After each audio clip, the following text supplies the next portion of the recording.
All right, well, the obesity rate in the United States is increasing in epic proportions. In 1990, not one state had an obesity rate over 14%, but by 2010, no state was under 20%. But our next guest says calorie counting is actually to blame for this huge increase.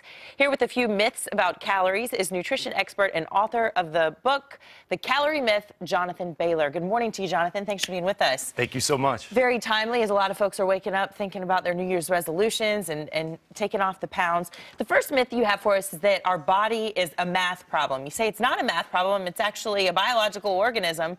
Explain what you mean by that.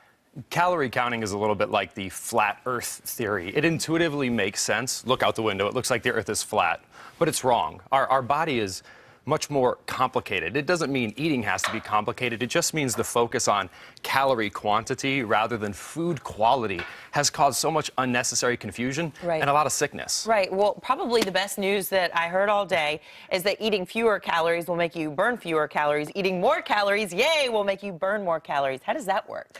When you stop eating, starvation isn't healthy. The fact that we have to remind ourselves of this shows how odd our approach to health has become in this country, but eating less just makes your body slow down. We've all experienced this, right? You get tired, cold, and hungry, and that's no way to live. You have to actually heal the body, not starve it to lose weight long term. Okay, our second myth is that all calories are created equal. So if I want to eat 500 calories of potato chips, that's not the same thing as eating 500 calories of salmon and spinach, say? And that's why calorie counting is so not the right approach, because if we think that way, then, for example, a can of soda is actually better for us than an avocado, because it has almost 100% fewer calories.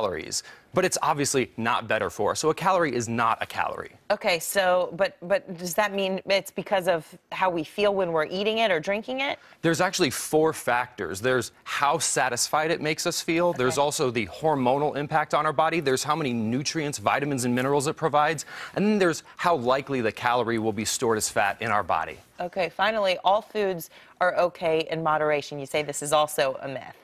If you want to sell anything in this country and call it healthy, you need to convince the American population that everything you put in your mouth is fine in moderation. You and I know that's not intuitively true, right? We don't say drink anything in moderation. Drinking kerosene is not a good idea in any quantity, or breathe anything in moderation. We don't tell people to smoke in moderation. We just say smoking causes lung cancer. To the extent that you can avoid it, you'll be healthy. But that's not what we hear about food. We hear everything in moderation. That can't be true. Yeah, well, sometimes when we have a bite of something, it makes us want even more of it, too. Jonathan Bailor, thanks for being with us. You're going to be here again at 8:45 with part 2 of these calorie myths, helping out all of our viewers. And you're helping us out with our weight control in 2014. Thank you so much, Jonathan Bailor.